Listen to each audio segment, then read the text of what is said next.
allons. Sasa twende. Pour ne pas perdre notre temps. Kwa kuepuka kuponda Nous muda. partons un à un. Tunaendea Voici moja Éphèse. kwa moja. Voici Éphèse. Efeso ndio. Voici l'onction. Tazama upako. Ces gens vivaient comme ça. Watu waliishi hivi. Voici Smyrne. Smyrna. Quand l'onction entrait, Upako ulipoingia. voici comment il les faisait conduire. Tazama ilivyo namna ilivyowaongoza. Shalom, shalom, shalom. Shalom kanisa. Amen. Amina. Merci Seigneur. Asante Bwana. Je n'ai même pas besoin Si itaji de vous donner l'aperçu de cet âge de l'église. kuwapa yenye kuhusu nyakati saba za En kanisa. montrant à Éphèse, Smyrne, Pergame, les âges, les vertus qu'il y avait, les messagers, les êtres vivants. Amen, amen. Ça, Kuanzia ku vizazi vyote, tarehe, nguvu zilizokuwemo, wajumbe na wenye uhai wane. je vais poster ça sur le site WhatsApp de l'église. Nitaiweka kwenye mtandao wa kanisa. Là, vous allez exploiter là sans moi. Hapo mtakuta vyote bila mimi kuwaelezea. Parce que je n'ai pas besoin d'enseigner ça. Ça a été enseigné dans les 7 âges. Si wajibu wangu kuvifundisha hapa, vilifundishwa katika nyakati saba za kanisa. J'ai pas besoin de revoir les 4 êtres vivants. Sina haja ya kurudilia wenye uhai wane. Le lion, Simba, le bœuf, ngombe, l'homme, mwanadamu l'aigle. na tai. Des puissances que Dieu Nguvu ambazo a Mungu utilisées alizozitumia pour venir oindre chaque âge, kwa kupaka mafuta kila kizazi, à chaque révélation de chaque sceau. kwa kila kufunuliwa kwa muhuri. J'ai déjà enseigné ça. Nimekwisha yafundisha. Je vais aller tout droit Taendea moja kwa moja, à l'âge par âge. kizazi kwa kizazi. C'est dont moi j'ai besoin. Ni yale mimi Parce nahitaji, que sababu ce qui va compter pour moi, yatakayokuwa ya maana c'est de kwangu bien comprendre ni kuelewa que vizuri la puissance de Dieu, ya kuwa nguvu za Mungu, la seule puissance du lion, zile nguvu za simba a oint 3 âges. zilipaka vizazi tatu: Éphèse, Efeso, Smyrne Smurna et Pergame. na Pergamo. C'est venu dans Paul, Ilitokana na Paulo, Irénée et Ireneo, Martin. Martino. Était l'âge d'Éphèse. Sasa kizazi cha Efeso kilikuwaje? Comment était Éphèse? Efeso ilikuwaje? Et puis nous irons âge par âge. Kisha tutaenda kizazi kwa kizazi. Mon but, Shabaha c'est yangu de cibler l'onction par âge. ni kuendea upako wa kila kizazi. Comment l'huile venait oindre ces gens. Namna mafuta alikuja kupaka moja wao. On y va? Twaweza enda? Que Dieu vous bénisse. Mungu awabariki. Ok. Cet âge de l'église. Nyakati saba za kanisa. Page 79, Éphèse. Kurasa 79 kizazi cha Efeso. On y va. Twende. Je vais prendre 79 et 87. Nitaanzia kwa 59. Et puis je vais sauter à 87. Kisha nitaenda kwenye 87. Tu ne peux supporter les méchants. Hauwezi vumiliana na waovu. Là c'est d'Apocalypse. Hapo ni katika Ufunuo. On continue. Tunaendelea. Tu as éprouvé ceux qui se disent apôtres Umewajaribu wajiitao mitume et qui ne le sont pas. na ambao si mitume, Et tu les as trouvés menteurs. na umewakuta waongo. Ces Éphésiens Wale wa Efeso croyaient que waliamini le kwamba peuple de Dieu taifa la Mungu, doit être saint. haleluya, lapaswa kuwa watakatifu. Amen.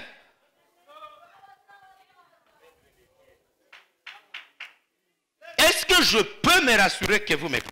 Je, naweza hakikishwa kwamba mnanifuata? Ne croyez pas que ce que moi je suis en train de vous amener, Musizanie kwamba yeye niko nawaletea ce sont mes propres pensées. kwamba ni mawazo yangu Je mwenyewe. n'en ai pas. Sinayo. Mais si j'ai lu, Lakini ikiwa que je vous nilisoma amène ce que j'ai lu, na niwaletee yenye nilisoma, prenez ça au sérieux. mwikamate kwa Nous samani. passerons. Tutapita. Nous vous prêchons, mais nous allons passer. sisi tunawahubiri bali Mais tutapita, cette parole va demeurer. bali maneno haya yatadumu. C'est cet héritage que vous allez laisser à vos enfants. Ni hii utajiri mtakaowaachia watoto wenu. Mes jeunes garçons qui me suivaient là-bas où vous Enyi êtes, vijana mnaonifuata hapo mlipo, si on ne sera pas vivant, kama hatutakuwa hai, continuez avec ça. muendeleshe na haya. Alléluia. Amen. Amen. Je vais avoir quelque chose de sérieuse. Napenda mjue kitu cha thamani. Je vais lire encore. Nitasema tena. Ces Éphésiens Hawa wa Efeso croyaient que waliamini le kwamba peuple de Dieu taifa la Mungu doit être saint. lapaswa kuwa takatifu. Vous êtes peuple de Dieu? Je, mu taifa la Mungu? Vous sentez que vous êtes un peuple de Dieu? Je, mwajihisi kuwa ninyi ni taifa la Mungu? Vous avez besoin de l'onction d'Éphèse? Je, mnahitaji kupata upako wa Efeso? Elle est là. Njoi, Pour les Éphésiens, kwa wa Efeso, le peuple de Dieu doit être saint. taifa la Mungu lapaswa kuwa takatifu. Et nous aussi, on va changer, on va dire, pour nous des Goma, Nasi tutabadilisha pour nous tuseme du Congo, kwa sisi wakongomani pour nous wa de la France, au wa de Fransa, tous les pays qui avons cru au message de Branham, wa nchi zote zilizoamini ujumbe wa Branham, pour vous appeler croyants du message, kwa kuitwa waamini wa ujumbe, ayant l'onction d'Éphèse, mukiwa na upako wa Efeso, vous devez être saints. munapaswa kuwa watakatifu. Amen. Amina. Amen. Je vais dessiner lentement. Nitachapa pole pole. Ça c'est Éphèse. Hii ni Efeso.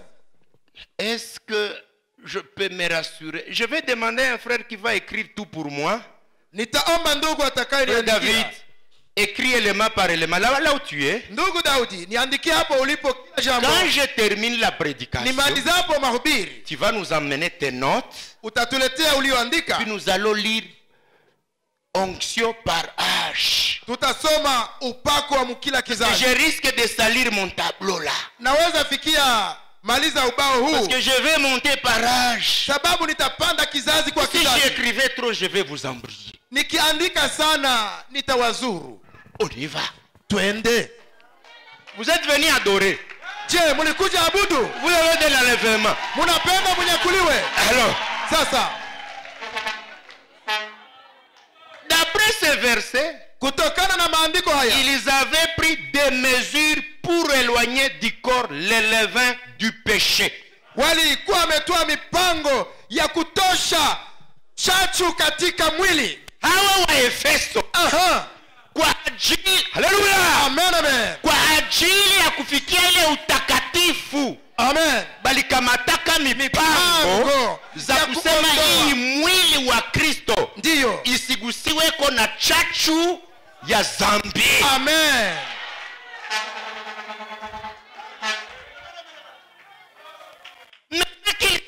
Il fallait atteindre la sainteté. Hivi walijua kwamba wabidi wafikie utakatifu. Et qu'ils savaient que ça c'est le corps de Christ, donc l'église. Wakajua kwamba kanisa ndio mwili wa Kristo. Ils ont pris des mesures. Wakaitwa mipango. Wakakamata mipango, Ndiyo. de vraies mesures, Mipango pour que halisi les péchés, ili kwamba zambi les levains, chachu n'approchent pas le corps. isikaribie mwili wa Kristo. Maana yake nini? Batumishi bakainuka, Ndiyo. bakasema, Ndiyo. hatutaruhusu zambi kukaribia hili kanisa. Amen. Nous n'allons pas autoriser Le les péché. péchés d'approcher l'église. Alléluia. Moi je parlais avec un prédicateur. Nilikuwa naongea na mhubiri Nous ne mmoja. croyons pas de la même façon. Hatuamini sawa sawa. Mais quand je lui parlais un peu au téléphone, Nilipokuwa nikimsemesha kwa il simu, m'a dit, Frère Patrick, akanambia ndugu Patrick, moi je prêche mimi et nahubiri puis je laisse aux gens la liberté de faire ce qu'ils veulent parce que je ne vais pas les forcer. kisha ninaachia kila mtu aishi gisi anataka, sababu siwezi washurutisha kuishi vyenye ninahubiri. Karabai. Nikasema ajabu. Donc je prêche, Mimi nahubiri, à eux de faire ce qu'ils veulent. ni wajibu wao kufanya yenye wanataka. Pas de vérité. Hamuna Et kweli. j'ai compris que réellement il croit au mensonge. Papo hapo nikaelewa kuwa anaamini Mais uongo. déjà je savais qu'il ne croit pas comme moi. Watu walijua kwamba Non, haamini. moi je savais qu'il ne croit Mimi pas. nilijua kwamba haamini ya kwamba, Je sais ce qu'il prêche, c'est faux. najua yeye anahubiri yake ni uongo, Mais je ne citerai pas son nom. bali sitataja jina lake. Alors, les croyants d'Éphèse, Sasa waamini wa Efeso, les ministres d'Éphèse, wahuduma wa Efeso et ceux de la Odyssée qui doivent avoir 7, na wale wa Laodikia wanaopaswa kuwa na zile 7 prennent ou devaient ou pouvaient prendre des mesures wanatwaa, wangepaswa na wanapaswa kamata mipango pour éloigner ili watenge les péchés, dhambi, les levains chachu du corps. isifikie mwili. Donc unaamini hapa Amen, amen. mwi ujumbe ya mjumbe wa 7, Amina. unaona tunakukuwa kwa makali, tunakufuatilia Amen. na vie prive yako tunaiendamo. Ndiyo. Kama uelewe chenye tuko natafuta, Hallelujah. tawaza ni lufuatano, kumbe ni upako wa Hallelujah. tuko tunafanya kanisani. Amen, amen, amen.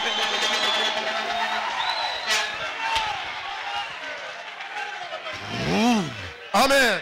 Donc si tu n'es pas un élu, Kwamba kama hauko tu mteule, nous verras prendre sérieux utatuona tunakuwa na mipango kamili pour éloigner les péchés de cette église, kwa kutenga dhambi na kanisa hili. comme les Éphésiens.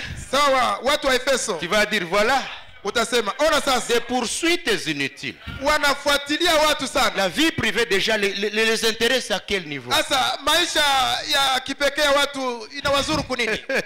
Oui, Ndio. ça c'est l'église du temps de la fin. Hili ni kanisa la wakati wa mwisho. Nous devons avoir l'onction d'Éphèse. Tunapaswa tuwe na upako wa Efeso. Je continue. Endelea. Allez! Amen. Amen, amen, amen, amen. Amen. Je continue. Naendelea. De toute évidence, Hata hivyo, l'apostasie avait déjà commencé. mchafuko ulikuwa umeanza. Les péchés s'étaient introduits dans l'église. Zambi zilikuwa zimepenya kanisani. Mais ils ont obéi aux paroles de Paul qui leur avait dit, Bali wao walitii neno la Paulo lililowaambia, d'ôter les méchants du milieu d'eux. kwamba waondoe waovu miongoni mwao. Hey! Amen. Ils avaient obéi aux paroles de Paul Waamini wa Efeso walikuwa wametii neno la Paulo qui leur avait dit lililowaambia d'ôter les méchants du milieu d'eux. kwamba waondoe waovu miongoni mwao. Donc pour les Éphésiens, Kwamba kwa Waefeso avertissement, kuarifiwa, avertissement, waliarifiwa, avertissement, wanaarifiwa, wanakuonya, avertissement, tu wanakuonya, ne tiens pas, usiposhika hop, unatupwa nje, Toka. unatupwa Toka. nje, unaenda, toc, unaenda.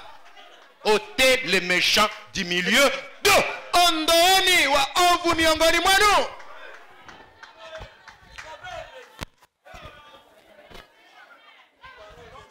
Donc aba bagayare sa banalala ni bashamuka. Amen, amen. Efeso donc inalala après kufanya ile œuvre, Ndio. kisha bakutane sie njoo tuko tunabembeleza mazambi mkanisa, Amen. batatucheka, batatuambia hamkupata upako wa Roho Mtakatifu wa Amen. vizazi 7. Ndio, ndio. Mko mubienu tu. Ndio, ndio. Hey! Amen. Alléluia. Amen. Ils étaient un peuple à part.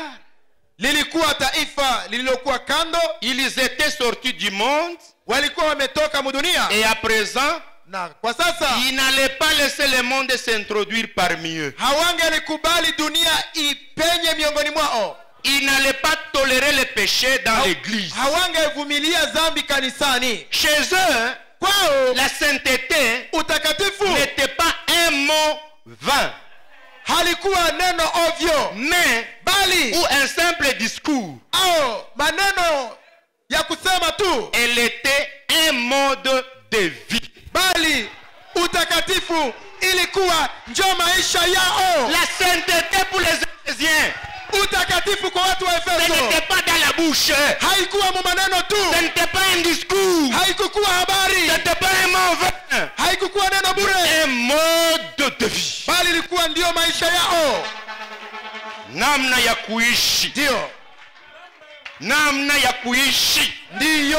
Utakatifu haikukuwa ya maneno Hapana, wala neno la kunasa ovyo ovyo, ndio. bali utakatifu kwao ilikuwa njo maisha. Yao. Ndio. Seigneur Jésus, Bwana Yesu. et ils ne pouvaient pas tolérer les méchants au milieu Na d'eux, hawangevumiliana na waovu miongoni mwao. comme ils avaient quitté le monde. Hivi wao walikuwa wametoka mdunia, Ils n'avaient pas accepté que le monde encore les suivait dans l'église. hawangekubali ulimwengu tena uwafuate Pour kanisa. eux, Kwao ayant quitté le monde, wakiwa wametoka mdunia, quand le monde voulait les suivre dans l'église, wakati dunia ilitaka wafuata mkanisa, ils devaient dire walipaswa sema non, hapana, nous t'avons laissé, tulikuacha monde, tulikuacha nous t'avons mdunia, laissé, nous tulikuacha, n'accepterons pas que tu nous rencontres ici dans l'église encore. hatutaitika utukute hapa tena kanisani. On t'a laissé, Tulikuacha, ne viens pas encore ici. usitufuate tena. Tuliacha choko, Mudunia, tukaacha mamini jipe, mudunia, tukaacha mapombe, mudunia, tukaacha sigareti, mudunia, tukaacha mizike, mudunia, tukaacha lutetano, mudunia, tukaacha usharati. mudunia. Hatutaitika itufuate hapa. Kamwe. Ça c'est l'onction d'Éphèse. Ile ilikuwa ni upako wa Efeso.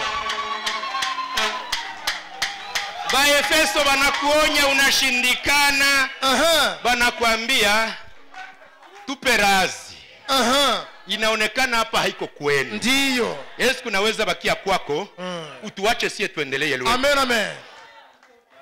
L'Éphésiens, Kwa Waefeso, les Éphésiens, Waefeso dès wao, qu'ils trouvaient que tu ne t'adaptais pas wakati ulikutaniwa au changanyikane nao, et que tu voulais toujours apporter le monde dans l'église, ya kwamba ulipendelea kupenyeza kidunia et mkanisa, te disaient, wao wangekwambia pardon, samahani, va chez toi, wende kwako, va te calmer, wende utulie, laisse-nous continuer. utuache C'est tuendelee. comme si tu as perdu le chemin. Inaonekana ulipotea njia. Ici, ce n'est pas chez vous. Hapa haiko kwako.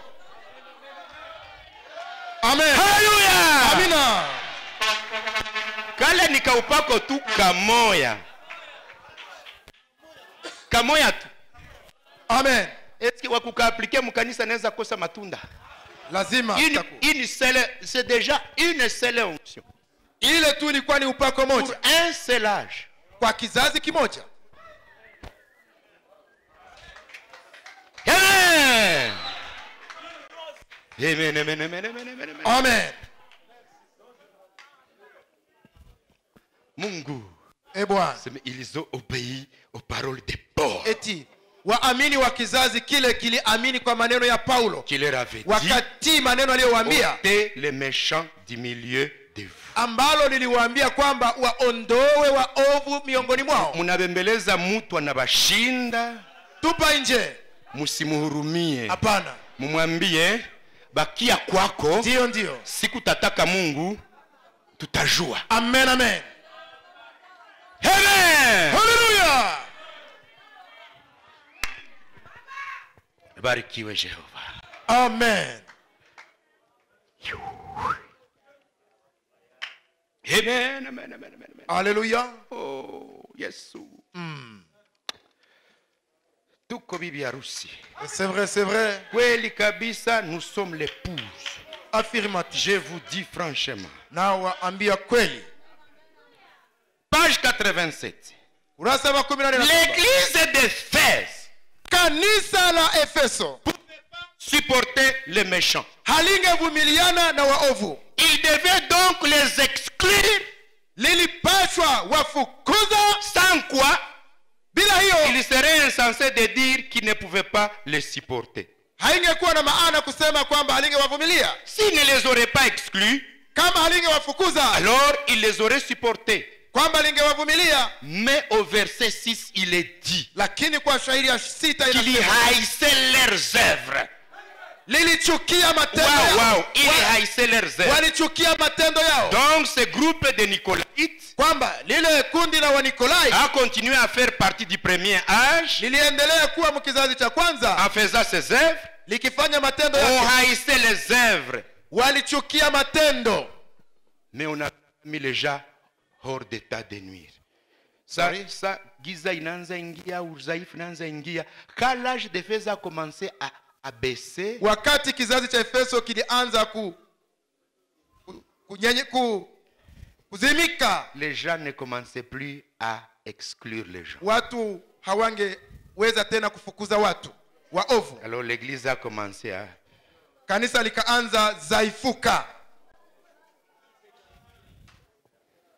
Louia! Amen. On peut aller au deuxième âge. Je, twaweza endea kizazi cha pili? Shalom, shalom, shalom.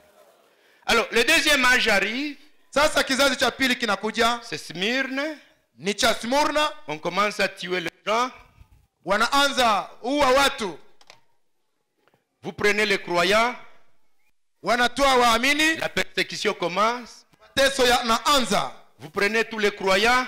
Unatoa waamini, Vous les assemblez là. unawakusanya hapo, Vous relâchez les lions. unafungua simba, Les lions viennent les dévorer. simba inakuja kuwa À rarua cause de la parole de Dieu. kwa ajili ya neno la Mungu. Ça devient un problème sérieux. Sasa inakuwa shida kubwa. Croire égale mourir. Unapoamini umeamua kufa.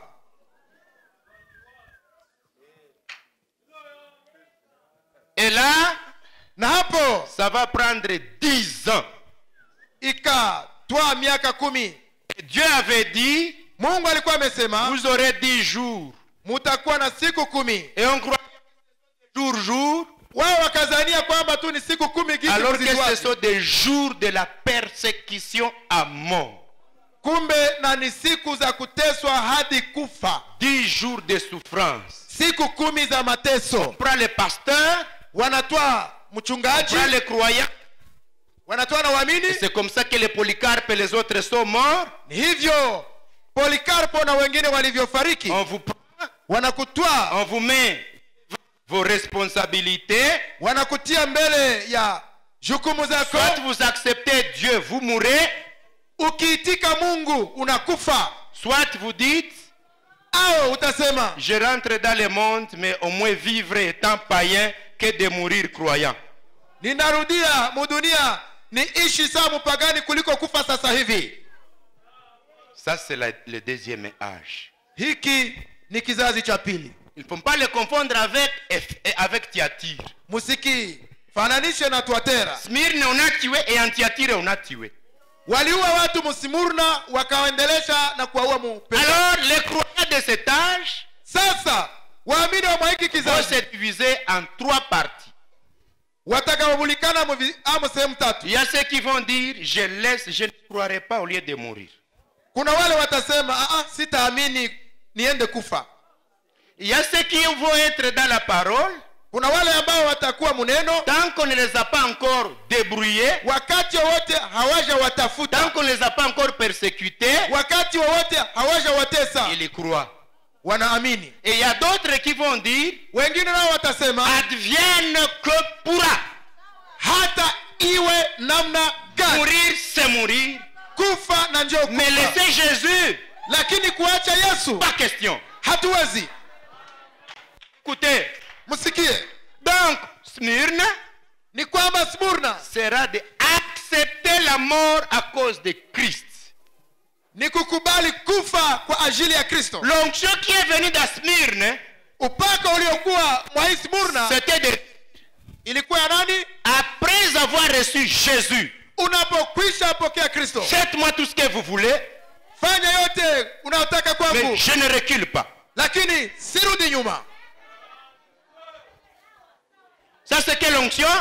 Ile ilikuwa ni upako gani? Accepter de mourir, Kukubali kufa croyant, ukiwa mwamini que de vivre païen. kuliko kuishi ukiwa mpagani. Je vais lire. Nitasoma. Smyrne, Smyrna, page 127. maelezo kuhusu nyakati saba Donc za dans kanisa. cet âge de l'église, à la page 127, Kwa ukurasa wa 127 dans l'âge de Smyrne. mkizazi cha Smyrna. Sois fidèle jusqu'à la mort. Kwamba Njoo yenye Mungu alikuwa kalibambia. ndio Sois fidèle jusqu'à la mort. uwe mwaminifu hadi kifo. Il ne dit pas jusqu'à mourir, Haisemwi eti hadi utakapokufa, mais lakini jusqu'à la mort. mpaka kifo. Il sait bien que tu dois sceller ton témoignage de ton sang. Yawezekana umwange damu kwa kuhakikisha ushuhuda wako. Des milliers même sont morts Hata hivyo maelfu walifariki au cours des âges. katika vizazi. Ils sont morts dans la foi. Walifariki katika imani. Comme Antipas, Sawa Antipa, les témoins fidèles. shuhuda mwaminifu. Ils ne se sont pas attachés à leur vie jusqu'à la mort. Habakungangania kumaisha yao mpaka kifo. Ndio. Est-ce que vous me suivez? Je, mnanifuata? Ils ne se sont pas attachés à leur vie Hawakuambatana na maisha yao jusqu'à mourir. mpaka kufa. Maintenant écoutez ce que Branham nous dit. Sasa sikieni yenye Branham anasema, Comment nous aussi nous utilisons cette onction aujourd'hui.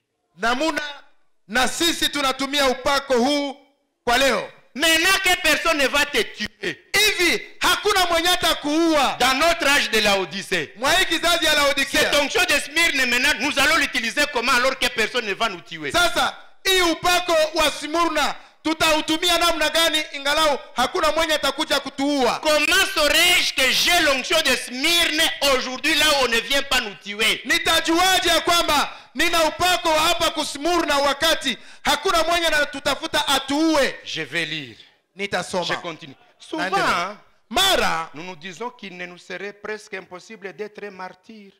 mara tunasemaka kwamba haingewezekana mtu akufe akiwa shujaa. Mara moya sie tunajiuliza kaseme bwana biko nguvu kusema tuwe tungeli itika kukufa na sie bwana. Seme tuko tunajiuliza est-ce que mimi ningelitika kako? Sie ba muya saba seme tuko tunajiuliza wale bagaya walikuwa na nguvu bwana. Ndio. Est-ce que mimi ningewezaka kweli? Sasa Branham iko natonyesha kwenye nasie tuko tunaishi sawa basmurna me muhali yenye habata tuua sisi. Ndio. Ke zile nguvu tuko tunazitumikisha mwiki kizazi ne bila muhali ya kutuua. Cette même puissance de Smyrne nous l'utilisons aujourd'hui mais pas dans le contexte d'être tué. C'est vrai. Je vais lire. Souvent Mara nous nous disons tunasema qu'il nous serait presque impossible d'être un martyr. ya kwamba sisi hatungelifikia kuitika tuuawe, Seulement penser que la foi que nous utilisons chaque jour lakini kuwaza kwamba imani tunayoitumia kila siku pour triompher en Jésus-Christ kwa kushinda kwa ajili ya Kristo est la même foi qu'a soutenu les Polycarpe et tous les martyrs. ni ile imani walioshikilia Polikarpo na waliofia Injili. La foi suprême Imani kuu donnera la grâce suprême itapana neema kubwa pour l'heure suprême. Kwa saha ya kwa ile saa kubwa. hatari kubwa. Que Dieu soit béni à jamais. Mungu abarikiwe daima. L'église ici doit comprendre. Hapa yabidi kanisa muelewe. Ils ont accepté de mourir.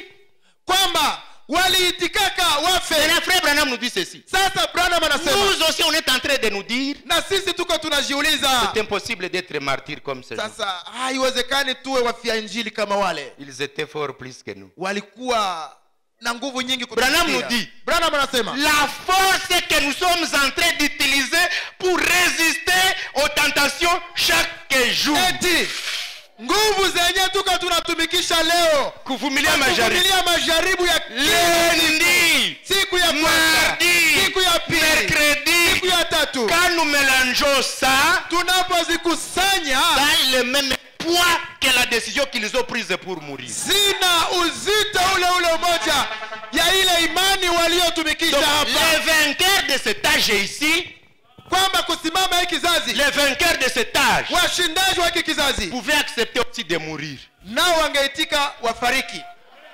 wauawe.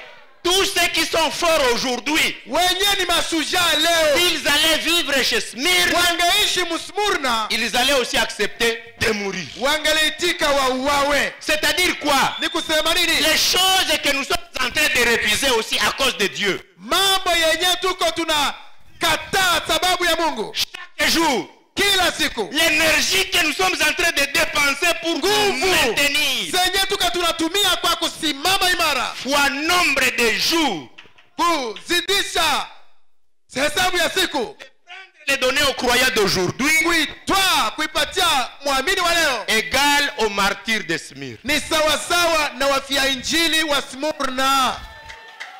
Donc si aujourd'hui, kama leo, un garçon est en train de témoigner $100, kijana anaweza kuonyesha $100, tu dis toka na franga zako, unazikataa. tu es aussi martyr pour notre âge.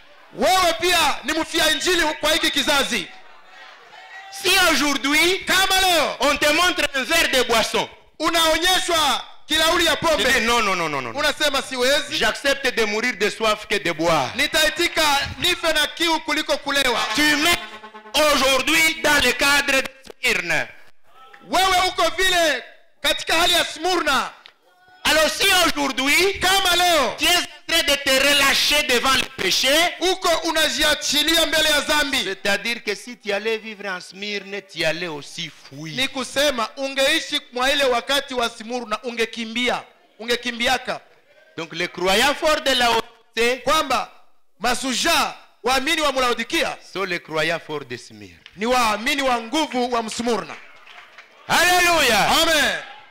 N'oubliez pas, na msisahau, l'esprit roho vous pousse inakufikisha accepter la mort, ukubali kifo. Pour Smyrne, kwa Smyrna, le même esprit d'aujourd'hui ile roho leo vous pousse de rester, inakusukuma uwe mtakatifu malgré la tentation de ce siècle. Alléluia. Ingalau majaribu ya kizazi hiki, c'est la même puissance. Ni zile nguvu. Donc les kilowatts, kwamba uzito, les kilowatts que Smyrne a utilisé pour mourir, kwamba kilowati ambayo Smyrna ilitumiaka kwa kufikia kufa, c'est le même que nous utilisons pour résister jour par jour. Ni ile tunatumia kwa kushindana siku kwa siku. Et viendront dire, wao watakuja na kusema, Père, Baba, je suis mort. Nilikufaka. Nous on va dire, nasi tutasema, Père, Baba, nous on n'est pas mort. Sisi hatukuwawa. Mais on a eu Éphèse, lakini kwa kana l'onction d'Éphèse, tulikuwa na upako wa Efeso. Votre onction on l'a eu. Pako wenu Smyrna tulikuwa nao. Pergame, Pergamo, Sardi, Philadelphia. Papa, Baba, vous leur donnez la couronne pour être mort. Ukiwapa taji kwamba walifariki, donnez-nous aussi la couronne pour avoir eu les 7 choses. Utupe taji kwa kuwa nasi tumepata zile pako 7. Donc abata tuintimidaka. Hapana. Aba bakaka ba Efeso. Abata tuintimidaka. Oh sie tulikufaka, tunabambia mulikufaka, mesie zile nguvu zenu za kukufa tulizitumiaka kwa kuhimili na sie majaribu ya mu 2020 combien. Tena siye tukashinda bien, tukakamata na Efeso na ya Pergame na nye mulishaka lala. Zile za nyuma yenu tena siye tena tukazibeba. Amina. Ayeba tabaingiza siye batuache bwana. Takazana na neno la Mungu. Haijalishi uzito wa safari. Je vais demeurer dans la parole de Dieu. Nitadumu katika neno la Mungu. Peu importe la lourdeur du voyage. Hata uzito wa safari. C'est lui qui nous a appelés saints. Aliyetuita ni mtakatifu. Et il est fidèle à ses promesses. Na yeye ni mwaminifu kwa ahadi zake. Pergame. Tunaenda kwa Pergamo. Sante Yesu. Merci Seigneur. On va aller rapidement. Tutaenda haraka. Et si le temps passe, on va s'arrêter. Na muda ukisonga tutasimama, tutaachia pale. C'est pas un programme de l'école. que l'inspecteur va nous chasser. Haiko mpango wa masomo kwamba mkuu msimamizi wa masomo atatuadhibu. Là où l'esprit voudra, on s'arrêtera. Kwenye roho atapendelea, tutasimamia pale. Pergamo. Bon. Sasa Onction. nao kuna upako. L'onction va venir. Kunatokea upako mwingine Dans ces gens. ndani ya wale watu. Avec Martin. Pamoja na Martino, L'homme de la Hongrie. mtu wa Hongria. Et les autres. Na wengine. L'église. Kanisa. Va aller. Litaenda. Négocier des postes au gouvernement. Kusihi vyeo katika serikali. On va vendre l'église à l'État. Kanisa linauzishwa kwa serikali. Les serviteurs de Dieu. Watumishi wa Mungu. Vont chercher tout. Watatafuta vyote. Vont chercher tout. Watatafuta yote. Pour avoir de l'argent. Ili wawe na pesa. C'est un dossier de l'argent ici. Hapa ni habari ya pesa. Luguma. Les serviteurs vont dire.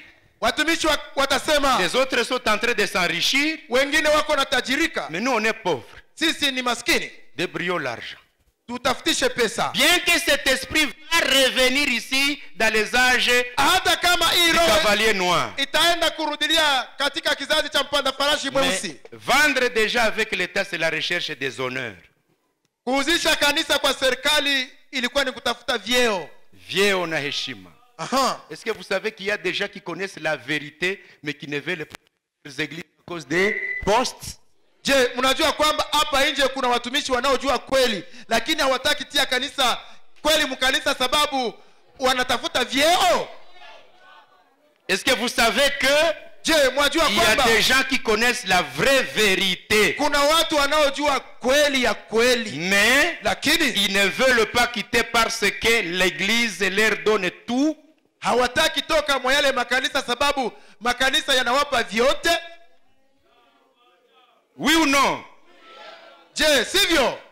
Alors, sasa dans cet âge, katika kizazi hiki, on va trouver un monsieur kutakuweko mtu qui va venir, atakayekuja, il va dire, atasema, moi je n'accepte pas, mimi sikubali, je ne change pas, na sibadilishi, je ne bouge pas, sitingiziki, je vais rester à mon nom, nitabaki kwa jina langu, je ne change pas, sibadiliki, je reste dans la parole de Dieu, nabaki katika neno la Mungu. peu importe la pauvreté, haijalishi ukosefu, peu importe les problèmes, haijalishi shida, je vais rester seul avec Dieu. Nitabaki peke yangu na Mungu. Alors, ce que moi j'ai trouvé, sasa yenye mimi nilipata, l'onction de Martin, upako wa Martino. Laissez-moi vous dire, muniruhusu niwaambie, page kwa 154, ukurasa 115, page 150, exposé de cet âge de l'église. 54. Paragraphe 54. Par des signes. Sorry. Par des signes. Kwa ishara. Des prodiges. Na maajabu. Par la puissance de l'esprit. Kwa nguvu za roho. Martin a été réellement confirmé comme étant le messager d'âge. Martina huyu alihakikishwa kwamba yeye ndiye mjumbe wa kizazi kile. Non seulement qu'il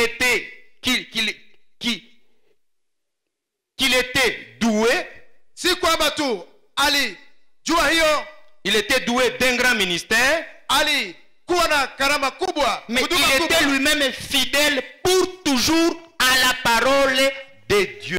Yeye alibaki siku zote mwaminifu kwa neno la Mungu. Mwaminifu siku zote kwa neno la Mungu. Papa, frère David, ndugu Daudi, pour Pergame, fidèle pour toujours. Kwa Martino, yeye alikuwa mwaminifu siku zote. C'est-à-dire quoi? Ina maana gani? Qu'il pleuve, mvua inyeshe, qu'il neige, kuwe baridi, que les problèmes viennent, shida ziwe, que les soucis viennent, matatizo yaje, fidèle pour toujours. Alibaki siku zote.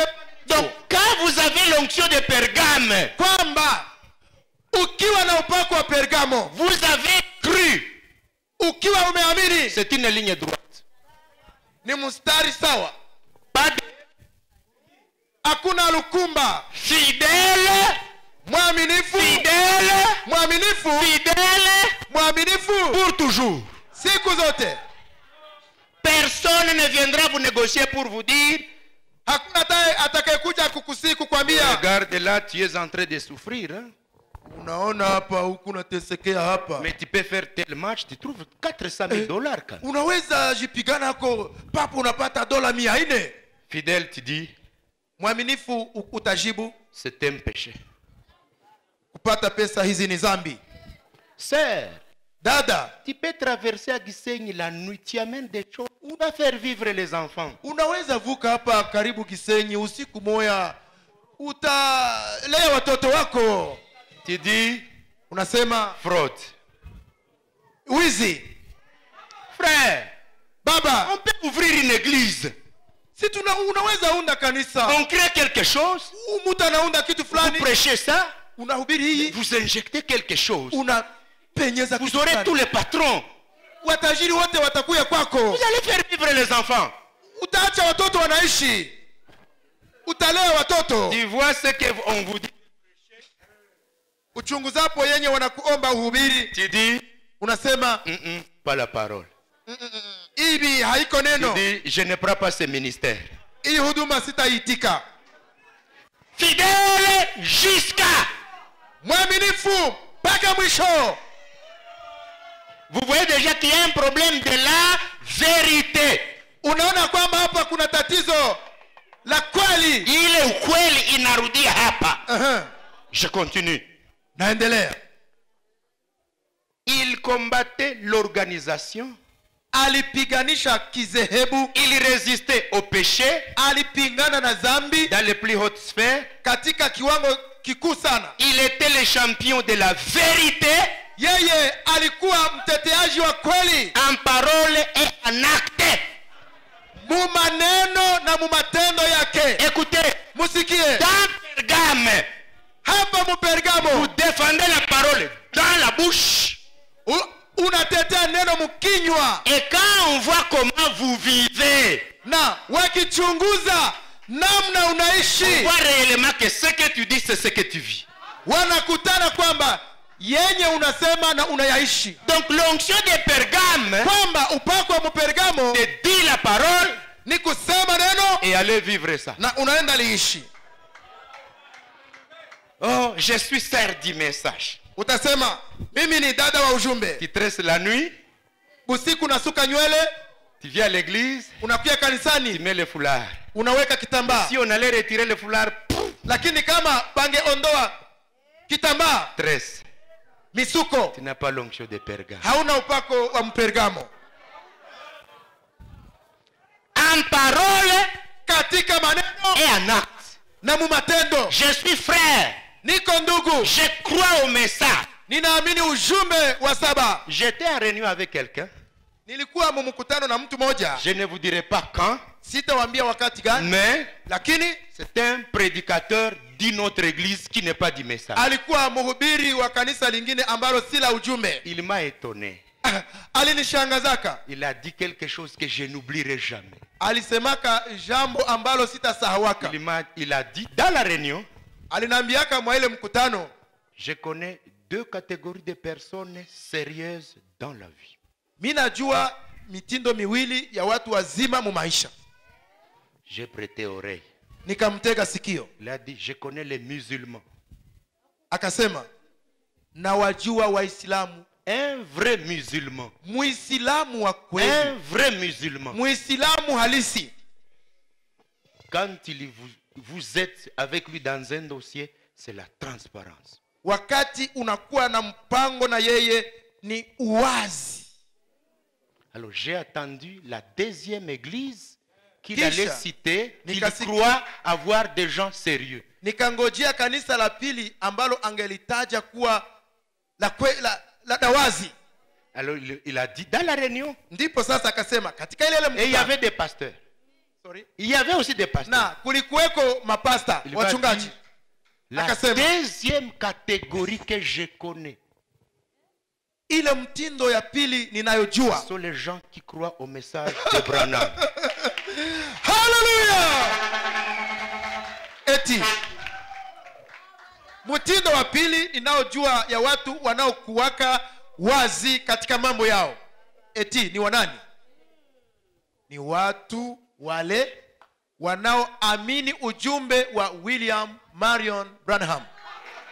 Alors il a dit, Ndipo akasema, quand vous trouvez quelqu'un qui croit au message, ukikutana na mtu anayeamini ujumbe kweli, qui a cru vraiment le message, ambaye kweli aliamini ujumbe, vous pouvez lui confier des choses waweza kumkabidhi vitu et vous allez sentir que vous n'avez pas de doute. na utatulia na hautakuwa na shaka. Or il est pasteur, Ingalau yeye ni mchungaji, pas dans le message. haiko mu ujumbe,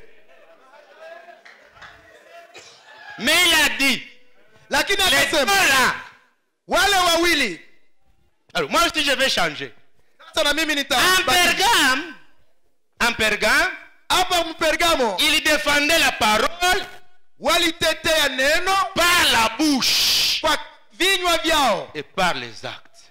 na kupitia matendo yao. Si nous avons l'onction de Pergame aussi, Na sisi tukiwa na upako wa Pergamo, nous dirons aux gens, tutawaambia je watu, suis croyant, ninaamini, je suis chrétien, niko Mkristo, faites-moi confiance. munitumainie. Et les gens Na watu qui nous feront confiance watakao tutumainia les verront dans nos actes. wataiona katika matendo yetu.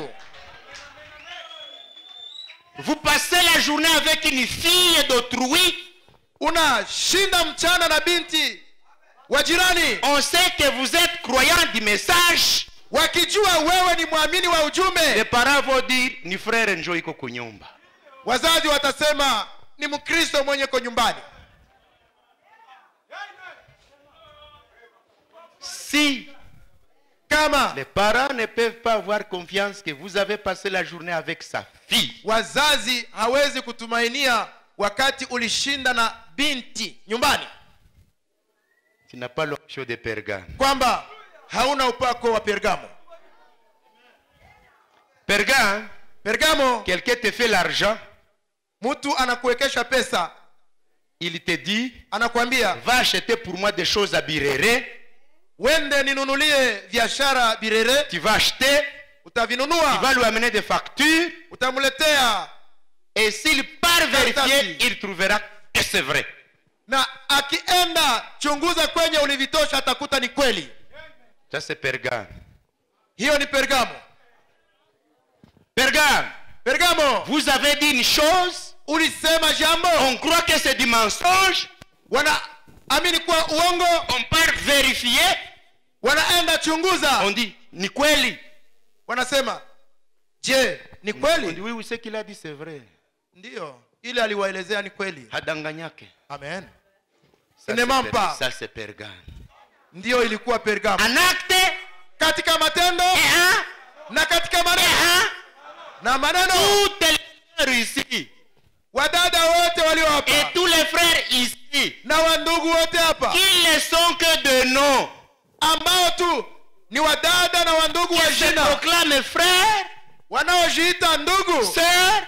au dada, Mais quand tu essaies de filer ces actes, lakini unapojaribu kuchunguza matendo yao, tu découvres la vie des choses unatambua mambo katika maisha yao où tu dis, kwenye utashangaa pas d'onction de Pergame. hawana upako wa Pergamo. L'onction de Pergame Upako wa Pergamo sur les messagers. kama mjumbe. Oh Seigneur, Bwana Yesu, je vais continuer rapidement. Il est 9h40, on avance un peu. ingali saa 3, tuendelee.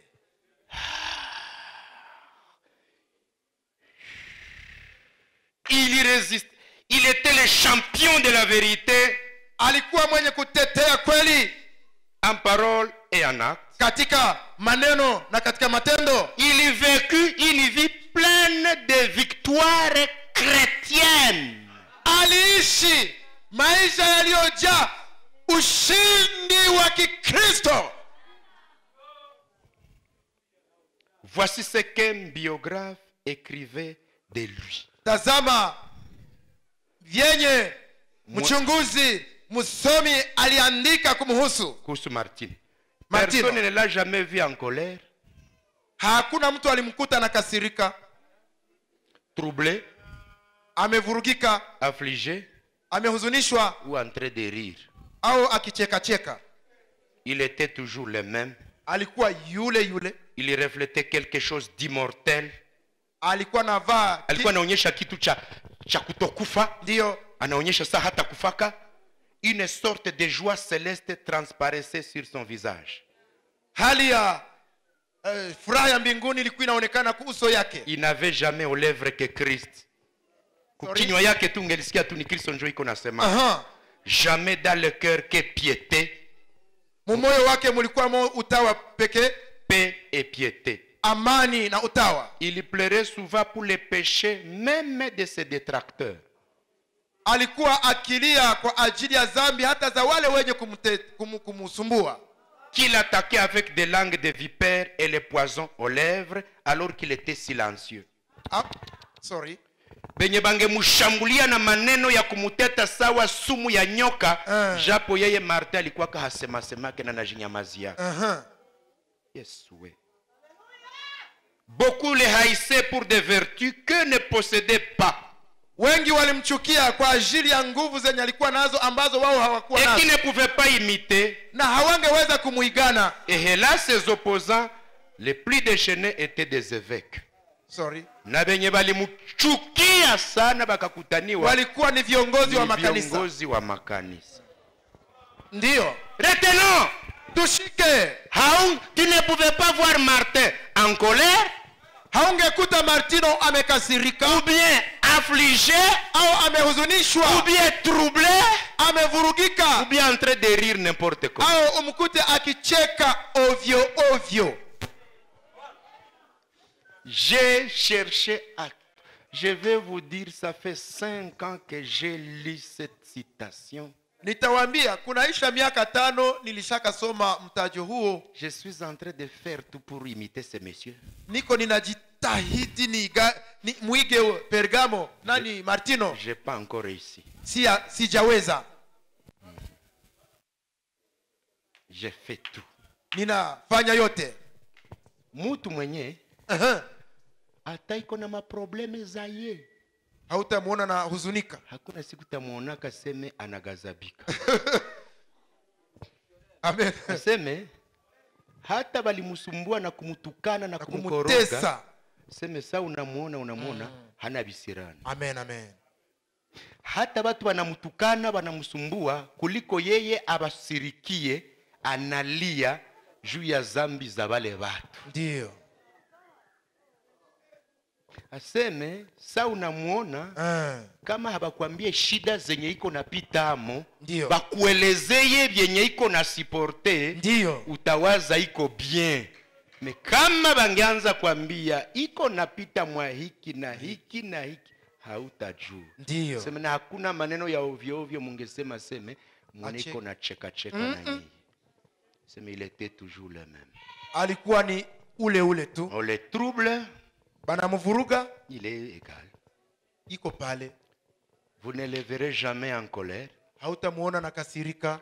Vous ne le verrez jamais troublé. Au muona amevurugika. Vous ne le verrez jamais affligé. Au amehuzunishwa. Ou en train de rire de n'importe quoi. Au mkuta akichekea haizuru nini. Si on ne vous dit pas les problèmes qu'il a, usipoelezewa shida zake, tu vas croire que lui est dans la joie. Utawaza kwamba iko muraha. Il est dans une bonne vie. Ya kwamba iko mu maisha mazuri. Alors que lui aussi est en train de faire face aux problèmes. Wakati naye iko napambana na matatizo. Cette vie-là. Yale maisha.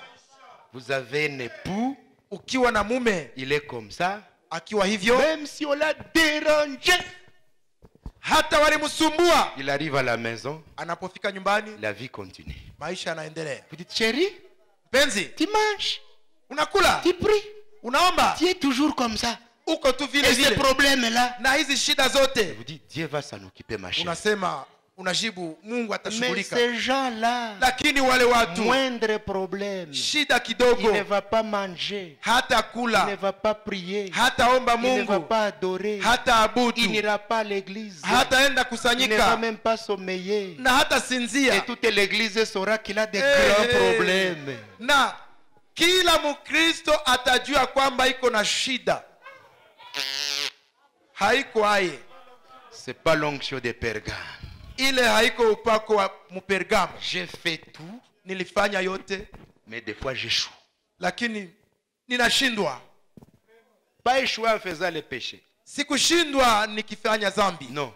Hapana. Des fois j'ai fait tout pour résister des problèmes. Mara ninafanya yote kuvumilia shida na yote. Et j'avance. Ninaendelea. Si tu ne me demandes pas, tu ne le sauras pas. Na usiponiuliza hautajua. Il arrive des moments où tu ris. Unafikaka wakati ninachekaka. Or Martin lui ne pouvait pas rire. Martino yeye hangecheka. Vous voyez que nous avons encore trop à faire. Unajua kwamba tungali na mingi ya kufanya.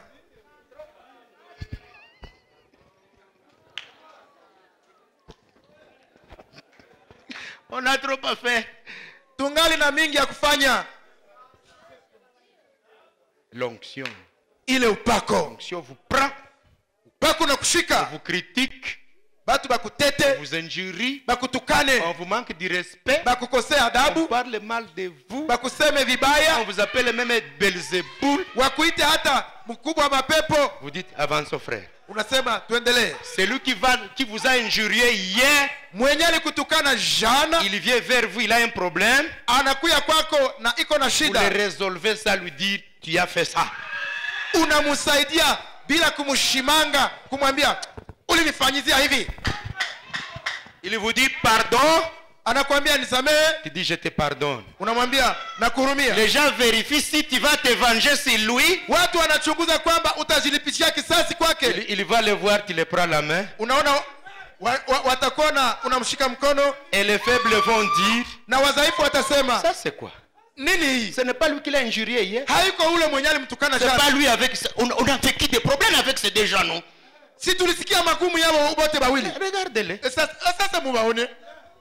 Mon frère, Ndugu yangu, avançons, tuendelee. avançons. Tuendelee. Et les gens vont dire Watu watasema batu gani hapa? Inakuwaje? c'est l'onction de Pergame. Njoo upako wa Mpergamo. Si tu n'as pas appris ça, Kama haukujifunza haya, tu ne sais pas qu'est-ce que l'autre est en train de faire. hautajua vyenye mwenzako iko nafanya. Vous pardonnez, c'est pour des bons. Amen. Unaposamehe ni kwa milele. Binaisha. Binaisha. Et quelqu'un cherchera à te venger alors que tu ne l'as pas envoyé. Na mtu atatafuta kukulipishia kisasi na hukumutuma. Mtu ananikwaza, Ndio? mimi napatana naye, Ndio. unabakia unasirika leo ke haiko ndio mwenye walikwaza. Amen, amen. Ndio. Mimi ndio banakwaza. Ndio. Mimi nasamehe. Amen. Wewe unabakia unasirikia nini? Mimi neulize. Mimi ndio banakoroga. Ndio. Si vile? Amen. Mimi ninapatana na mtu tunajendea lwetu. Amen. Wewe unabakia D'ailleurs alifanyizia kwa pastor wetu hivi. Pastor wenu hakukutuma. Aha. Alikwambia mkamatie kisasi. Hapana. L'onction de Pergame. Njoo upako wa Mpergamo. Luya! Amen.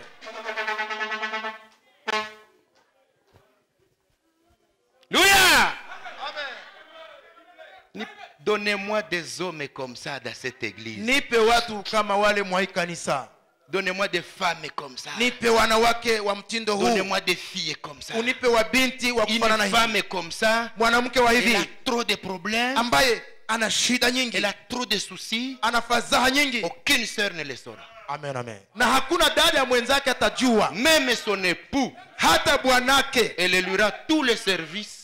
anamfanyizia vyote. Elle fait tout. Anatimiza yote. C'est quand l'époux lui dit chérie. Ni wakati bwana anamwambia, Dites-moi ma chérie ce qui ne va pas. mpenzi, niambie nini haiendeki kwako. Il y a ça, Kuna hii, il y a ça, hii il y a ça. na hii. Eh? Kweli? Et tu es allé à l'église hier. Na jana ukaenda kwa kanisa, Tu as dansé en esprit. ukacheza mroho. Ben oui. Ndio. Je sais que Dieu va prendre ça en charge. Najua kwamba Mungu ataishughulikia. Mais ces gens-là, Lakini wale watu, un problème de savon à la maison. tatizo tu ya sabuni nyumbani. Elle dit, tu t'en dois connaître aller d'ailleurs. Je ne revois d'ailleurs.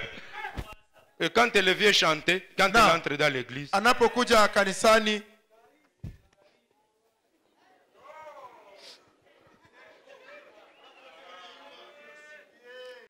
Les amis des chansons vont commencer à chanter, vous allez voir quelqu'un. Wenzetu waimbaji wanapoanza kuimba utamuona.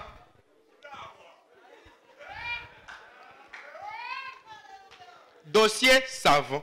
Shida gani? Walikorogana juu ya sabuni. C'est pas Pergame. C'est pas Pergame. Haiko hiyo njoo Pergamo. Pergamo, vous avez vos problèmes. Ukiwa na shida zako, vous êtes prédicateur. Hata uko mhubiri, vous montez ici. Unapanda hapa. Vous prêchez. Unahubiri. Sauf celui qui connaît vos problèmes peut dire aïe aïe aïe anajikaza tu mwenzetu. Isipokuwa wenye wanajua shida yako ndio watasema huyu bwana anakazana kabisa. Pergamo, vous venez dans l'église. Utafika kanisani, vous avez toute une charge de problèmes. Unalemewa na mzigo wa shida. On met la chanson là. Wakiweka wimbo pale, vous chantez, unaimba, vous dansez, unacheza, vous sautez, unaruka. Celui qui ne vous connaît pas va dire, mwenye hakujua atasema iko na madolari mumufuko, anajana pesa mfukoni. Atakuwa anacheza ina iko na dolari. Alors que tu n'as rien. Kumbe na hauna hata pesa moja. Alléluia. Amen. Tu es fiancé, unachumbiwa. Un garçon te déçoit, kijana na kukoroga. Tout le monde veut voir comment tu seras. Kila mtu anakuja kuona namna utakuwa. Tu entres, unaingia, tu danses, unacheza, tu chantes, unaimba, tu continues, unaendelea. La vie continue. Na maisha yanaendelea. Elle est folle ou bien? Huyu musika hana akili wala. Oui. Ndio. C'est Dieu qui amène les époux. Ni Mungu analetaka babwana. C'est Dieu qui amène les époux. Ni Mungu analetaka babwana. C'est pas toi qui vas chercher. Haiko wewe utatafuta bwana. Le tien est là. Wako iko. Toi que tu ne le connais pas, hata haumjui. Alors à quoi bon de t'inquiéter pour une chose que tu ne vas rien changer? Utajisumbulia nini juu ya kitu ambacho hautabadilisha? Une sœur te critique ici. Dada anakuteta hapa. Elle a tout dit. Akakusema yote. Tu entres. Unaingia. Unatia shinyoku kinywa. Le gens de cette église ici. Batu wa mwa kanisa baba. Le gens de cette église. Sorry. Le gens de cette église ici. Le gens de cette église aussi. Alors que tu n'as qu'un dossier avec une seule personne. Tu vas remballer. Et ces hommes,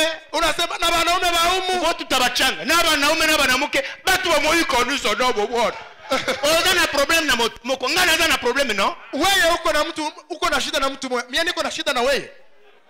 Viens ici, c'est chez Dieu. Kuya hapa ni kwa Mungu. Adapte-toi en esprit en vérité. Ingia muroho na katika kweli. S'il est croyant, il viendra se repentir. Kama ule mwenye mlikorogana ni muamini, atakuya tubu. Si c'est un perdu, kama ni mpotevu, il va faire d'autres grands péchés jusqu'à ce qu'on va les chasser. Atafanya na zingine dhambi zitaacha na fukuzwa. Toi tu resteras chez Dieu. Wewe utabakia kwa Mungu. Alléluia. Amen. Oh, basere ba mwenye kanisa babo. Basere ba umu nabo babo. Uko nasema basere mumoya njoo mlikorogana. Na bibi yangu alikorogana na wewe. Mama Ruth iko na problème na wewe. Sasa unasema basere ba mwenye kanisa. Madame a ton problème aussi. Je, mke wangu ana tatizo na wewe? Msema bongo. Basere hauna haya kusema basere ba mwenye kanisa. Bangapi? Hauna haya. Basere hapana. Quand tu dis les sœurs de cette église, il y a un problème avec combien?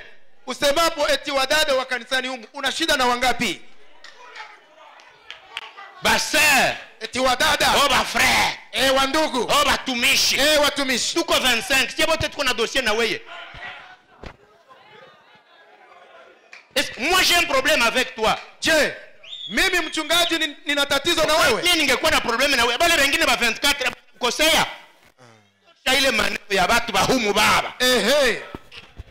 Tu n'as pas l'esprit de Pergame. Hauna roho. Va changer. Va changer. Tu n'as pas l'esprit de Pergame. Hauna roho ya Pergamo. Alléluia. Amen. Amen, amen, amen, amen. Amen. Amen. Une courte chanson. Wimbo mfupi. Courte chanson. Wimbo mfupi. Puis nous mangeons Thyatire. Kisha tunaendea Tuatera.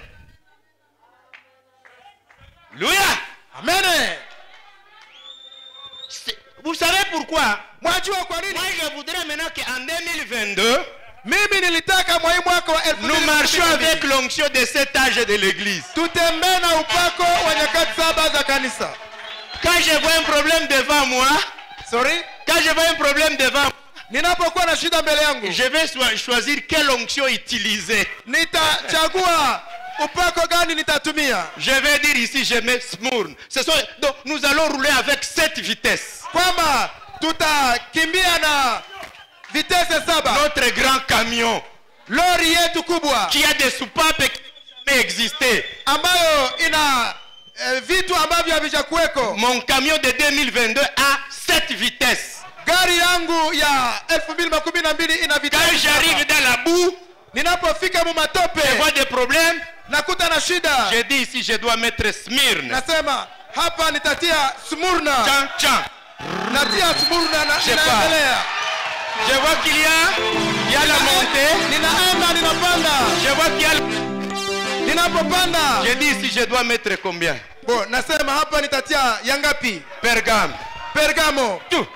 J'avance. Nabadilisha na nasonga mbele. C'est ça l'année 22. Huo ndio mwaka huu tuliomo. L'onction. Upako. Pas de paroles. Pas de paroles. Si katika maneno, Mais dans les actes. bali katika matendo. La sainteté. Utakatifu Pas un mot vain, si neno bure, mais un mode de vie. bali iwe ni maisha Sans rire, bila kucheka ni cheka être affligé, au kuhuzunishwa ni troublé au par kuvurugwa les événements. na matukio. La grâce suprême, Neema kubwa à l'heure suprême, kwa wakati mkuu, au temps suprême. kwa muda mkubwa, À chaque grand moment, kwa kila wakati mkubwa. Dieu m'enverra sa grâce Mungu atanitumia kwa neema pour yake supporter ce moment-là ili nivumilie wakati en huu attendant le retour de Christ. kwa kungojea Kristo aje. Oh! Haleluya. Amen. Alléluia. Amen. Voilà. Okay. Amen, amen, amen, amen. Amen. Amen. Nitasema neno moja. Que dirons-nous? Nitasema neno moja. Amen. Nitasema neno moja. Je dirais mot. Je dirai un mot. Voilà l'onction de Dieu. Pako wa Kristo. Voilà l'onction de Dieu Pako wa Mungu pour les 3 âges. kwa vizazi hivi vitatu. C'était cas Kuna baki vine. Thyatire, Twatera 5, 5, Sardes, Sardi 6, 6, Philadelphie Philadelphia et 7, na 7, Laodicée. Laodikia. Mais, Lakini vu que je ne veux pas aller de 4, 5, 6, 7, hivi sitaendea ya 4, ya 5, ya 6 na ya 7, car j'ai besoin de réserver ça pour les sujets prochains. maana imewekewa kwa muda wa somo ya siku ijayo. Si je vous charge les 7 au même moment, Ikawa jaza hizi zote 7 kwa wakati même si mmoja, c'était ça mon intention au début, hata kama ndio ilikuwa taraja yangu hapo mwanzo, vous risquez d'être trop surchargé. mutafurika sana. Voilà que je viens de prêcher pendant 2 heures de temps. Nimehubiri kwa masaa mawili pekee. Si je prenais 4, 5, 6, 7, Nikitwa 4, 5, 6, 7, je risque de prendre encore 1h30. naweza toa karibu saa 1:30. Votre joie se transformera en fatigue. Furaha yenu itageuka kuwa mchoko. Moi, j'étais prêt, Mimi nikuwa tayari, mais je ne veux pas être un bagage pour ceux qui sont faibles physiquement. lakini sitaki pia niwe mzigo kwa wale walio wadhaifu wa mwili. J'aimerais attaquer ça Ningependa niendelee hayo un matin. asubuhi moja. Je viens, Naja je fais la révision nafanya mkago sur les 3 premiers. kwa haya 3 yaliyotangulia, J'attaque 4, 5, 6. ndipo sasa nishambulie ya 4, ya 5 na 6. Et si j'ai retardé, Na kama nilichelewa, c'est parce que j'ai commencé déjà à vous donner les 3 éléments communs. ni kwa sababu nilianza wapa yale matatu wanayokutania hapo. Avant de commencer par un. Mbele ya kuanza na moja. Si j'étais venu, Kama ningekuja, parce que j'ai vu les 3 éléments communs ont pris 45 minutes. sababu ilinigharimu dakika 15 kwa haya mambo matatu. Alors, le jour que je viens, Sasa siku nitakapokuja, je fais un survol de ces 3, na ende haya matatu, kuyarudia ndani, et j'attaque 4, 5, 6. ndiposa ni shambuli yake ya 4, ya 5 na 6. Mais Lakini l'onction d'Éphèse, upako wa Efeso on ne tolère pas les péchés d'entrer dans l'église, haivumilii dhambi kuingia kanisani. on ne tolère pas les méchants, Waovu hawavumiliwi, on les exclut. On wanafukuzwa. n'accepte pas qu'après avoir quitté le monde nous suit dans l'église. Hatutakubali tukiwa tumetoka dunia, dunia itufuate Et kanisani, nous devenons un peuple saint, na hapo tunageuka taifa mis takatifu à part, lililowekwa kando, pour lequel la sainteté n'est pas un discours, mais un mode de vie. ambalo kwalo utakatifu si katika maneno bali ndiyo maisha yao. L'onction de Smyrne, Upako wa Smurna, accepter de mourir pour Christ, kukubali kufa kwa ajili ya Kristo. c'est-à-dire Maana yake mener une vie, uishi maisha rien ne peut te séparer de Dieu. ambako hakuna kiwezacho kukutenga na Mungu. Problème, Shida, soucis, fadhaa, difficultés, magumu, argent, pesa, tout, vyote tu es prêt de dire uko tayari kusema jour par jour, siku kwa siku je vais relâcher une quantité de la foi nitaachilia sehemu ya imani pour m'aider kwa à kunisaidia résister. kuvumilia. L'ensemble de cette énergie combinée Muundo wa hiyo nguvu kichanganyika est égal à la force des martyrs. ni sawa sawa na nguvu za wafia injili. Nous devenons des martyrs Tunakuwa wafia injili dans notre âge, katika kizazi sans chetu, verser notre sang biologique, bila sisi kumwanga damu, mais lakini verser notre sang, c'est-à-dire endurer ce que les autres ne peuvent pas supporter. kumwanga damu nayo ikiwa na maana ya kwamba kuvumilia vyenye wengine hawawezi Nous weza passons kuvumilia. dans un âge où Tunapitia mkizazi kwenye gamme Pergamo et les honneurs na heshima et les postes, na vyeo grades na et les madaraka ministères na huduma nous amener loin de la fidélité à la parole. haviwezi kutubeba mbali ya uaminifu wa neno. Nous captons l'onction d'un Tunashika upako wa Martino que lui a introduit dans son âme. ambao yeye aliingia mkizazi chake. On ne vous verra ni affligé, Hautakutaniwa umehuzunishwa ni troublé, au umevurugwa ni émotionné au umechanganyishwa na matukio ou de rire de n'importe quoi. au kutaniwa ukichekea haizuru Vous nini. devenez le même Uwe ule dans les événements. katika matukio, Quand il faut faire l'œuvre de Dieu, na kama naomba ufanye kazi ya quand il Mungu, faut défendre la parole, kama ni wakati utetee vous neno, la défendez dans les discours. unatetea neno katika maneno, Et quand on voit vos actes, on voit que c'est vrai. na wachunguzapo matendo yako wanasema ni Vous kweli. devenez stable émotionnellement. Unakuwa mwenye kutulia, Pas un quelqu'un qui est ballotté jusqu'à ce que toute l'église soit affectée. si mtu mwenye anayumbayumba hata kanisa lote linajua. Vous êtes une bénédiction aux gens. Unakuwa baraka kwa watu, Même dans vos problèmes, hata katika shida zako vous dites aux gens, unawaambia watu ça ira. mambo itaendeka. Quelqu'un vous trouble, Mtu vous anakusumbua, résolvez les problèmes, munatanzua la mizozo vie continue. na maisha inaendelea. Considérez que vous êtes passager sur la terre, Unaelewa ya kwamba ninyi ni wasafiri hapa duniani, que la mort peut vous emporter n'importe quand. ya kwamba mauti inaweza kukubeba izuru Alors wakati à gani. quoi bon de rater le ciel à cause des choses que les hommes veulent vous faire? Sasa ina faida gani ukose mbingu sababu ya vyenye watu watakufanyia? Mais voilà ce que quand j'ai dansé, Ona sasa, wakati nilipocheza j'ai senti l'esprit me dire, nilisikia roho kinambia, il y a beaucoup de gens ici kuna watu wengi hapa qui sont soucieux ambao wana haja de connaître wajue que même quand tu vas dire on va y aller à la prochaine fois, hata kwamba utakaposema kwamba tutaendelesha kwa wakati mwingine. mais il y a des gens Kuna watu qui disent wanaosema qu'est-ce qu'il y a dans cette kuna nini mwa hii ya 7?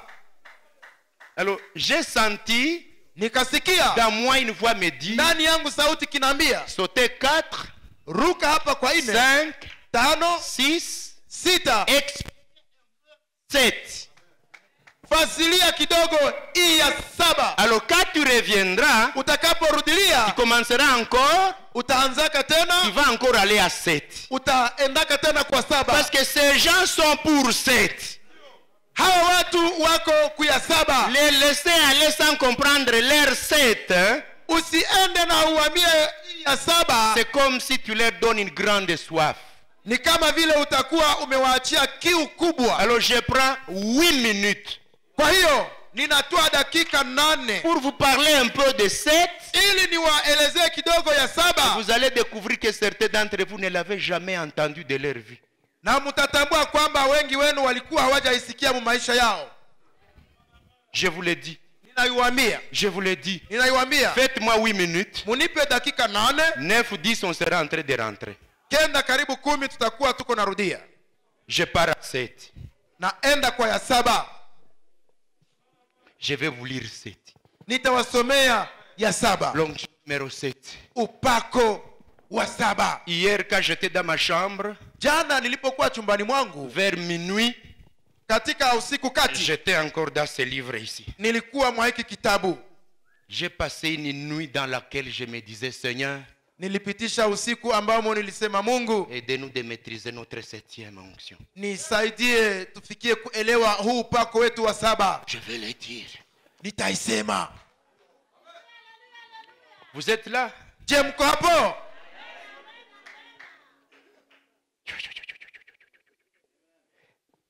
Laodicée, page 331. Kizazi cha Laodikia, ukurasa 331. Oh, que Dieu vous bénisse. Mungu awabariki.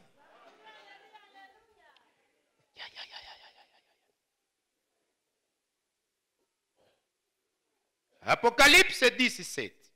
Apocalypse, Ufunuo 17. Mais, Lakini qu'au jour de la voix du 7e messager, kwa sauti ya malaika wa 7, quand il sonnerait de la trompette, atakapopiga baragumu yake, les mystères de Dieu s'accompliraient comme il l'a annoncé à ses serviteurs. siri za Mungu zote zitatimia sawa alivyoielezea watumishi wake manabii. C'est bien cela.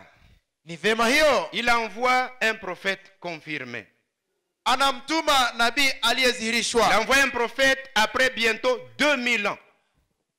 Nyuma ya miaka 2000 anatuma nabii. Donc vous voyez que Jésus était là. Sasa mnaona kwamba Yesu alikuwa hapa Presque après 2000 ans. karibu kiisha miaka 2000, Parce que le prophète est venu en 1900. sababu nabii aliwasili hapa mwaka 900. Même s'il est en 1909, tout ça, mais c'est dans les...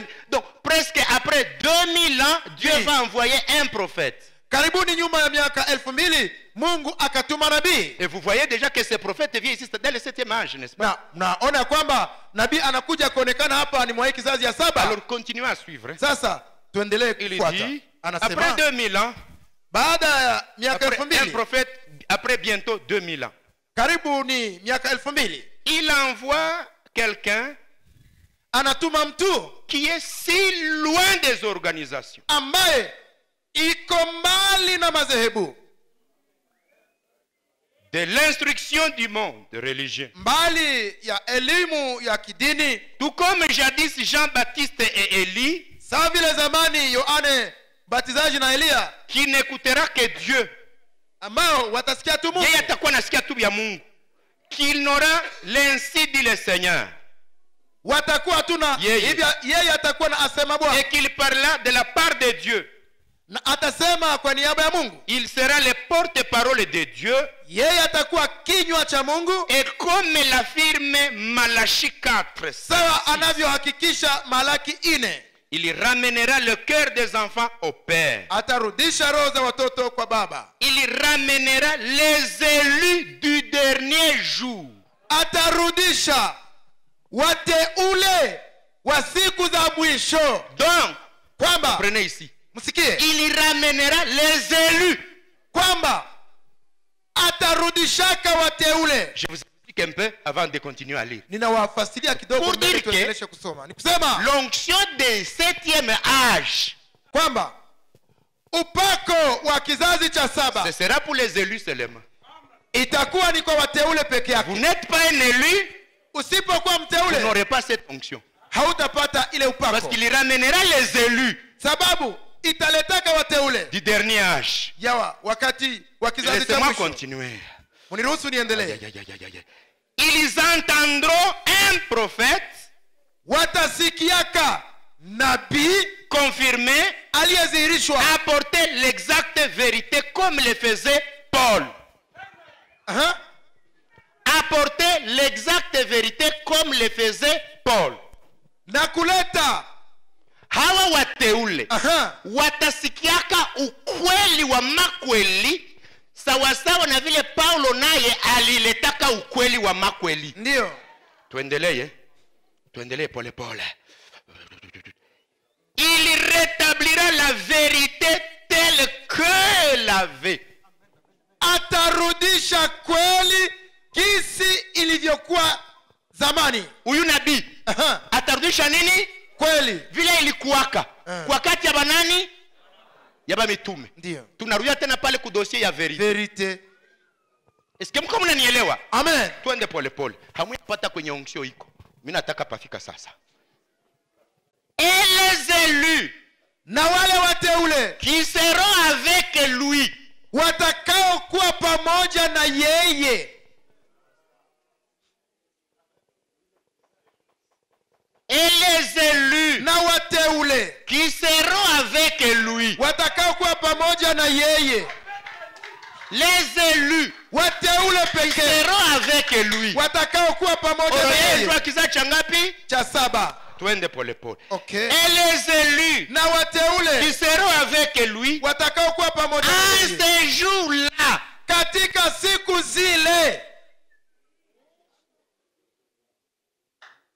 seront ceux qui manifesteront réellement le Seigneur. watakuwa wale ambao watadhihirisha kwa kweli Bwana, Manifesteront watadhihirisha réellement le Seigneur. kwa kweli Bwana Maana yake wateule pekee. wenye watakuwaka na huyu mjumbe wa 7. Aha, Saa unamuona ndio. unakuwa tu saa umeona Mungu. Amen. Batamanifeste Mungu ndani yabo. Watadhihirisha Mungu, Donc, uko unaona mtumishi, ndio. uko unaona sere, ni mtu mwenye unajua. Amen. Makweli unasema huyu mtu anakuwaka na Mungu. Amen. Donc il manifeste le Seigneur, Kwamba wale wateule watadhihirisha kwa c'est-à-dire Bwana, l'onction qui sera dans ces gens. kusema upako utakaokuwa katika Quand watu vous wale. verrez les élus qui seront avec ces messagers ici, Utakapowaona wateule watakaokuwa pamoja na vous mjumbe n'aurez huyo, pas besoin de demander que comment est la personne dans laquelle Dieu se trouve. hautakuwa na haja ya kujiuliza mtu mwenye Mungu anakuwaka ndani anakuwaka namna gani. Hapana, No. utakuwa naona mtu mwenye nani message ya kweli, Ndio. mwenye ni mteule. Amen. Hauna besoin ya kulia sema mbe mtu mwenye kuna sente Anakuwaka namna gani. Kweli kweli. Kwa na besoin ya kuuliza seme celui qui a Dieu ressemble comment? Mwenye kona Mungu anafanana namna gani? Ils manifesteront réellement le Seigneur. Wale wateule watadhihirishaka Bwana kwa kweli. Donc tu vois une femme, Ukiona mwanamke tu vois un homme, au mwanaume, tu vois sa façon d'être, unaona namna yake ya kuwa, sa sainteté, utakatifu sa wake, pureté, usafi wake, sa manière d'aimer Dieu, namna yake ya kupenda ses Mungu, actes, matendo ses yake, paroles. maneno Tu yake, dis, unasema il... iko na Mungu. ça c'est le 7e. Hein? Huyu ni Le 7e âge. L'onction. upako, L'onction qui sera dans les élus du 7e âge. upako utakao kuwa katika wateule Ceux wa qui kizazi seront cha saba. avec les messagers de Malachie 4. Wenye watakuwaka na mjumbe wa Malaki ile, Ils manifesteront réellement le Seigneur. watadhihirishaka kwa kweli Bwana. Unakoroga mtu na kumbe Mungu anakuwaka ndani yake, unapata. Ndiyo. Amene. Ananyamaza huko napigwa. Ndiyo. na hauyue. Ndio. Watu batanza tembea mwiki kizazi ni Mungu mumutu. Haleluya. Na njoo maana kumbe haba njoo bataacha bale bakule chini benye babo hawakufikia mu degree ya kufanana Mungu banafufuka paske ni miungu zitanza tembea ku dunia. C'est pourquoi nos amis du 7e âge vont créer la résurrection de nos prédécesseurs parce qu'ils sont arrivés à la manifestation de Dieu dans les hommes. Hawa watu wa mkizazi cha 7 ndio watazusha kufufuka ya hawa wote walilala sababu watakuwa walizihirisha Mungu. Je continue avec cette onction. OK. Ils manifestent ceux qui manifesteront réellement le Seigneur wenye watazihirishaka kweli Bwana et qui seront son corps. Na ambao ndio watakuwa mwili wake. Donc, kwamba ils seront sur la terre comme un corps de Christ. Watakuwa kudunia sawa mwili wa Kristo. Virgule. Qui seront sa voix. Ambao watajua sauti yake. Watakuwa hawa watu wa kizazi cha 7. Ils seront la manifestation du Seigneur. Watakuwa dhihirisho la Bwana. Ils seront son corps. Watakuwa mwili wake. Ils seront sa voix. Watakuwa sauti yake. Donc mtu konasema kumbe ni Mungu. Alléluia. C'est vrai. Biblia yako anasema unabizarau kumbe Mungu alishasema mwako. Amen, amen. Hey, amen. Ndio. Bwana yako anasema kumbe ni Mungu alishasema munyumba. Haleluya. Njoo bale watu watakuwa na upako ya 7. Amen. Uko na mwanaume munyumba kumbe ni Mungu alishamwikala ndani. Ndio. Nikwambia Sera hapana hii. Njoo maana Branham sana afika pale. Sera namsirikia. Anapiga tu mlango hivi kivimba mtumbo. Ndio. Sana asema Mungu ponyesha bibi yangu sipendi bamuopere. Banafika kwa daktari asubuhi kivimba kilishaenda. Amen, amen. Frère Branham, il a expérimenté ça pour nous donner l'exemple. Haleluya, ili awakuye kielelezo. Oh, niko ku John Wesley bilifika yetu. Huyu haiko wenu. Huyu njoo. Je continue pour terminer. Na endelea kwa kumaliza. Ils seront qui seront sa voix. Watakuwa sauti yake. Et qui accompliront ses œuvres. Na ambao watatimiza matendo au kazi yake. La manifestation du Seigneur. Wazihirishe Bwana. Ils seront son corps. Watakuwa mwili wake. Ils seront sa voix. Watakuwa sauti yake. Et ils manifesteront ses œuvres. Na watazihirisha matendo yake. Alléluia. Amen, amen. Comprenez-vous cela? Je kanisa munaelewa hiyo? Ça c'est le 7e. Huyu ni wa 7. Donc ça c'est la 5e onction. Huu ni upako wa 7. Vous avez chargé Éphèse. Mulibadilisha Efeso. Vous avez chargé. Mulija Efeso. Vous chargez Smyrne. Mumeja Smyrna. Chargez Pergame. Munaja Pergamo. Thyatire. Poter. Sardi. Philadelphie. Vous devenez un seigneur sur la terre. Unageuka Bwana kudunia. Vous marchez comme ça. Unatembea hivi. C'est Dieu. Ni Mungu. Vous parlez. Unaposema. C'est Dieu. Ni Mungu. Vous dites quelque chose. Ukisema jambo. C'est Dieu. Ni Mungu amesema. Vous liez, vous dites je ferme. Ukisema ninafunga. Je ferme. Mungu anafunga. Manifestez ses œuvres. Unazihirisha matendo yake. On a besoin de Dieu. Wanahitaji waone Mungu. On vous voit sur la. Wanakuona kudunia. Alors vous commencez à marcher. Ndipo unaanza tembea. Alors en disant. Ukisema. S'il vient n'importe quand. Akikuja izuru wakati gani. L'esprit qui est dans moi. L'esprit qui est dans moi. Roho inayokuwa ndani yangu. L'onction que j'ai. Upako ninao. Saura qu'il est déjà dans l'espace. Itajua niko hewani. Tu pars dormir. Unaenda lala. Sachant que même à 1h du matin. Kwamba hata usiku wa manane. À n'importe quand. Haizuru wakati gani. L'onction qui est dans toi. Upako unaokuwa ndani yako. Saura quand le Seigneur vient. Utajua wakati Bwana anapokuja. Courbons nos têtes. Tuinamishe vichwa. Louia. Amen. Les élus qui seront avec lui.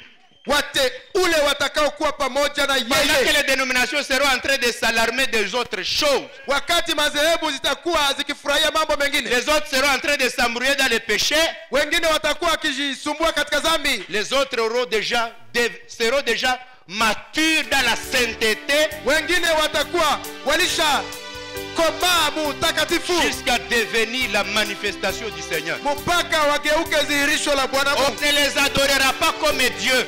Hawataabudiwa sawa Mungu, Et aussi n'adoreront pas Branham.